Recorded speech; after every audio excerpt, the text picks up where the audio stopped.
Polynomial chapter start करने से पहले हम कुछ बेसिक टर्म को देख लेंगे। Variable and constant. वेरिएबल का मतलब होता है वेरी करना, एबल टू वेरी, ऐसी अननोन वैल्यू जो चेंज होती रहेगी, फिक्स नहीं रहेगी ऐसी वैल्यू। इसको ना हम किसी भी अल्फ़ाबेट के साथ रिप्रेजेंट कर सकते हैं, A B C D X Y Z, कहीं पे भी ऐसे आ गया ना, इट मीन्स कि ये वेरिएबल है। एग्जांपल देख लेते हैं, जैसे हमने लिखा है 2x+5। अब इसमें हमें पता है कि x जो है वेरिएबल है। वेरिएबल मतलब मैंने कहा कि इसकी वैल्यू जो चेंज होती रहेगी। जैसे मैं इसमें ना x को 1 भी पुट कर सकती हूँ, तो इसमें वैल्यू आ जाएगी हमारे पास 7।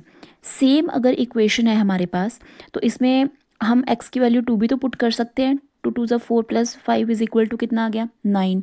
अब सेम इक्वेशन अगर हम लेते हैं तो इसमें x की वैल्यू कुछ भी 4 भी पुट कर सकते हैं, ठीक है। 4 2 ज़ा 8 और कुछ ऐसे वैल्यू आ जाएगी। तो हर केस में क्या हो रहा है कि वैल्यू जो है ना x की चेंज हो रही है। ज़रूरी नहीं x की, आप y की वैल्यू भी ले सकते हो। एक एग्जांपल हम और देख लेते हैं, जैसे y+5 इज इक्वल टू 0।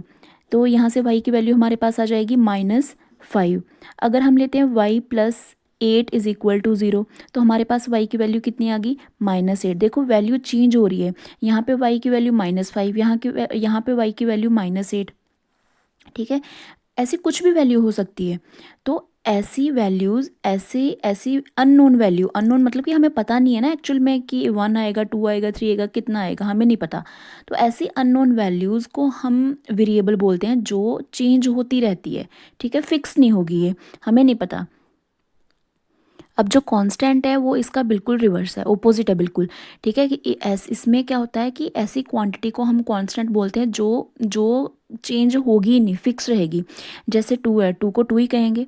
कोई भी इक्वेशन हम लिख लेंगे, 2y+5 इज इक्वल टू 37। अब 37 37 रहेगा, 5 तो 5 ही रहेगा, 2 तो 2 ही रहेगा।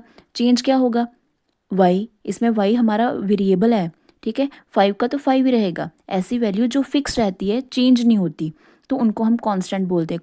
कोई भी वैल्यू, जैसे 0 1 2 3 4 5 6 7, बहुत सारे नंबर्स हैं, ये सब कांस्टेंट्स हैं। क्लियर।